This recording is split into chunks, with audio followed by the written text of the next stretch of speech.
दर्शकवृन्द नमस्कार। युक्रेन विरुद्ध रुसको सैन्य कारबाहीको आज 6औं दिन युक्रेनका कूटनीतिज्ञले संयुक्त राष्ट्रसङ्घको महासभामा अहिलेसम्म रुसको हमलामा 16 बालबालिका सहित 352 युक्रेन नागरिकको मृत्यु भइसकेको जानकारी दिएका छन्। गोलाबारी अझै जारी छ, यसकारण मर्नेहरूको संख्या बढ्न सक्ने उनीहरूको भनाइ छ।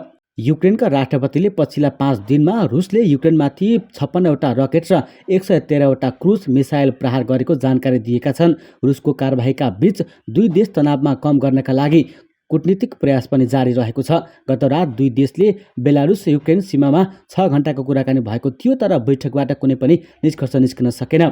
रुसले युक्रेनका दुई सहर बेर्दयान्स्क र एनेरहौरदारमा कब्जा जमाएको छ। रुसी सेना युक्रेनको राजधानी कियभ नजिक पुगेका छन्। सेटेलाइट इमेजिङ कम्पनी म्याक्सर टेक्नोलोजिजले जारी गरेको तस्बिरमा रुसको सेना राजधानीबाट मात्रै 27 किलोमिटरको टाढा रहेको एन्टोभोभ विमानस्थलमा पुगिसकेका छन्।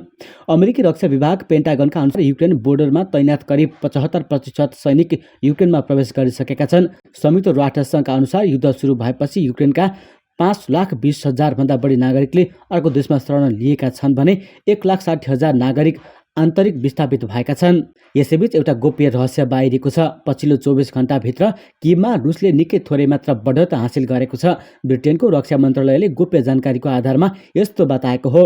युक्रेनको रक्षा मन्त्रालयले यसबारे ट्विट गर्दै भनेको छ, रुसले पछिल्लो 24 घण्टाभित्र कियभमा थोरै कम बढत हासिल गरेको छ। सम्भवतः उपकरणको समस्याका कारणले यस्तो भएको हुन सक्छ। ट्विटमा भनिएको छ, कियभको उत्तरी भाग खार्किभ र चेरिनिहिभ नजिकैका इलाकामा रुसी सैन्य बलले तोपको प्रयोगलाई बढाएको छ। अत्याधिक जनसङ्ख्या भएको इलाकामा भारी हतियारको प्रयोगले नागरिक हताहत हुने जोखिम पनि बढेको छ। युक्रेनको हवाई क्षेत्रमा नियन्त्रण बनाउन विफल भएपछि रुसले अब राति अभियान चलाउन सुरु गरेको छ, ताकि आफ्नो हानिलाई कम गर्न सकियोस्। यो सँगै रुसी राष्ट्रपति भ्लादिमिर पुटिनले युक्रेनमाथि 1 हप्ताभित्र जितको घोषणा गर्ने लक्ष्य राखेर हमला गरेको खुलेको छ। योजना अनुसार नै उनले 2 मार्च अर्थात् भोलि जितको घोषणा गर्ने गरी रुस फौजलाई युक्रेनतिर घुसाएको बताइएको छ। अहिले युक्रेनको राजधानी कियभको ठिक बाहिर 64 किलोमिटरमा रुसी ट्याङ्क र सैन्य गाडी रहेको सेटेलाइट तस्बिरहरूबाट अन्तर्राष्ट्रिय सञ्चार माध्यमले सार्वजनिक गरेका छन्। सयौंको संख्यामा छिरेका ती सैन्य गाडीहरू कियभ छिर्ने तयारीमा रहेको उल्लेख छ। यसअघि नै राजधानी कियभभित्र सयौंको संख्यामा रुसी सैन्य गाडी छिरेर आक्रमण गरिरहेका छन्। रुसले स्थल, जल र वायु सेना मार्फत आक्रमण गरिरहेको छ। युक्रेनमाथि हमलापछि रुसलाई युरोपेली युनियनका देश र अमेरिकाले विभिन्न प्रतिबन्ध लगाएका छन्। युक्रेनलाई सैन्य सहयोग दिइरहेका छन्। युक्रेनका राष्ट्रपति भ्लोदिमिर जेलेन्स्कीले फ्लाइ जोन घोषणा गर्न अमेरिकालाई आग्रह गरेका छन्, तर अमेरिकाले त्यो कदम रुससँग आफ्नो युद्धको घोषणा सर हुने भन्दै मानेको छैन। यस्तै अमेरिकाका लागि युक्रेनका राजदूतले अमेरिकी सांसदहरूलाई युद्धको 5औं दिन रुसले युक्रेन विरुद्ध युद्धमा एक प्रतिबन्धित थर्मोबैरिक हतियार प्रयोग गरेको जानकारी दिएका छन्। युक्रेनका राजदूतले भने रुसले आज भ्याकुम बमको प्रयोग गरेका छन्। यो जेनेभा कन्भेन्सन अन्तर्गत प्रतिबन्धित रहेको छ। यद्यपि यो दाबीको पुष्टि भने भएको छैन। थर्मोबैरिक हतियारमा परम्परागत गोला बारुद प्रयोग हुँदैन। यसमा उच्च दबाववाला विस्फोटक भरिएको हुन्छ। यसले शक्तिशाली विस्फोट गर्नका लागि आसपासको वातावरणको अक्सिजन सोच्ने गर्दछ। ह्युमन राइट्स वाचका अनुसार रुसी गणराज्य चेचनमा पहिले पनि यसको प्रयोग गरिएको थियो। यसअघि शनिबार सिएनएले रुसको सहर बेलगोरोड नजिक थर्मोबैरिक रकेट लन्च गरेको देखिएको दावी गरेको थियो। यसबीच युक्रेनका राष्ट्रपति भ्लोदिमिर जेलेन्स्कीले टेलिभिजनमा आफ्नो एक सम्बोधनमा 5 दिन रुसले युक्रेनमाथि 56 रकेट र 113 क्रुज मिसाइल प्रहार गरिसकेको दावी गरेका थिए। जेलेन्स्कीले रुस विरुद्ध युक्रेनको लडाईँमा सामेल हुन इच्छुक विदेशीका लागि 1 मार्चबाट फ्री भिसाको अनुमति पनि दिने बताएका थिए। उता युद्धविराम गर्ने वार्ताबीच रुसी सेनाले युक्रेनमा हमला जारी राखेको छ। बीबीसीका अनुसार युक्रेनको दोस्रो ठूलो सहर खार्किभमा रुसको क्षेपणास्त्र हमलाबाट कयौं सर्वसाधारणले ज्यान गुमाएका छन्। अर्कोतर्फ राजधानी कियभमा खतराको जनाउ दिने साइरन फेरि बज्न थालेका छन्। उत्तरी सहर चर्निभमा भीषण गोलाबारी भइरहेको विवरण पनि आएका छन्। रुसले युक्रेनमाथि थुप्रै मोर्चाबाट हमला गरिरहेको छ, तर युक्रेनी फौजको प्रतिबद्धताका कारण अगाडि बढ्ने गति कम भएको छ। रुसले अन्धाधुन्ध आवश्यक क्षेत्रहरूमा गोलाबारी गरिरहेको आरोप लगाउँदै त्यो मानवता विरुद्धको अपराध हुन सक्ने मानवाधिकार संस्थाले बताएका छन्। यसैबीच युक्रेन र बेलारुस सिमानामा भएको रुसी र युक्रेनी अधिकारीहरू बीचको पहिलो चरणको वार्ता बिना निष्कर्ष सकिएको छ। यद्यपि एक युक्रेनी अधिकारीले दुवै पक्ष आफ्नो राजधानी फर्केर आवश्यक परामर्श गरी दोस्रो चरणको वार्ता गर्ने बताएका छन्। रुसका अनुसार दुवै पक्ष वार्ता जारी राख्न सहमत भएका छन्। यस्तै युक्रेन युद्धमा परमाणु हतियारको प्रयोगको जोखिम बढ्दै गएको छ। रुसी राष्ट्रपति भ्लादिमिर पुटिनले आफ्ना सैनिकलाई परमाणु हतियार तयारी अवस्थामा राख्न आदेश दिएपछि जोखिम उच्च बनेको हो। पुटिनको आदेश अनुसार रुसी सैनिकले परमाणु हतियार उच्च सतर्कता अवस्थामा राखेको अन्तर्राष्ट्रिय सञ्चार माध्यमले जनाएका छन्। रुसी गतिविधिले विश्वमा फेरि एकपटक भयावह विनाशको कारक बन्न सक्ने परमाणु हतियारको डर वास्तविक बनेको हो। रुसी राष्ट्रपति पुटिनले भने परमाणु हतियार उच्च सतर्क अवस्थामा राख्नुमा पश्चिमा देश दोषी रहेको आरोप लगाउँदै आएका छन्। बेलायती विदेश मन्त्री लिज ट्रस सहितका पश्चिमा अधिकारीको टिप्पणीका कारण आफूले परमाणु हतियार बारे सोच्नु परेको रुसको भनाइ छ। युक्रेनमा रुसी आक्रमणका सम्बन्धमा टिप्पणी गर्दा नेटो पनि युद्धमा सामेल हुन सक्ने संकेत गरेको हुनाले आफूहरू सतर्क बनेको पुटिनका प्रवक्ताले बताएका छन्। तर युक्रेन नेटोभन्दा बाहिर रहेकाले युद्धमा नेटो आबद्ध सैनिक सामेल छैनन्। यो सँगै युक्रेनमाथि रुसी हमलाको 6औं दिन रुसी बख्तरबन्दको लामो कन्भ्यो फेरि राजधानीतर्फ अघि बढेको सेटेलाइटबाट तस्बिरले देखाएका छन्। भएको रुसी हमलामा दर्जनौं सर्वसाधारण मारिएका विवरणहरू सार्वजनिक भएका थिए। यस्तै राजधानीमा खतराको जनाउ दिने साइरन बज्न थालेका छन् भने सर्वसाधारण नागरिकलाई सरकारले घरभित्रै बस्न अनुरोध गरेको छ।